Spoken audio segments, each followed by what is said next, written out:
mechanical failure causes an out-of-control dive for an airliner flown by Denzel Washington playing Whip Whitaker, a veteran pilot who miraculously crash lands the plane, saving the lives of all but 6 of the people on board.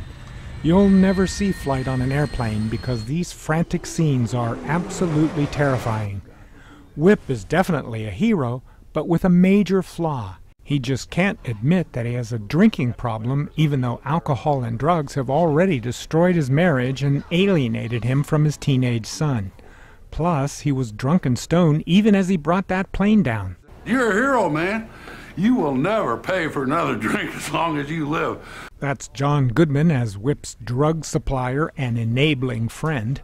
Whip's real friend, an airline union rep played by Bruce Greenwood, brings in a highly skilled lawyer played by Don Cheadle. An initial report shows that you had alcohol in your system.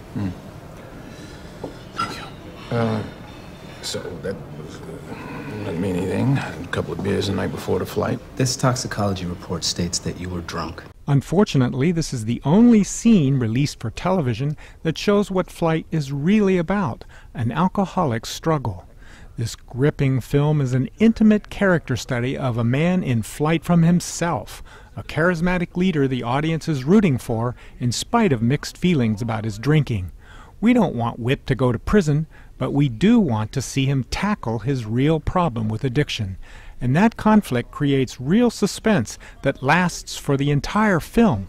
Will he lie to the NTSB? Do we want him to? Washington is more than up to the challenge of showing Whip's anger and denial, his resistance, his vulnerability, his kindness, his desperation, and his strength.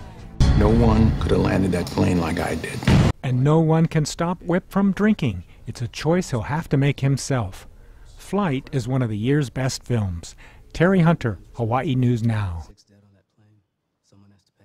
I flew the plane inverted. That means upside down. You have any idea what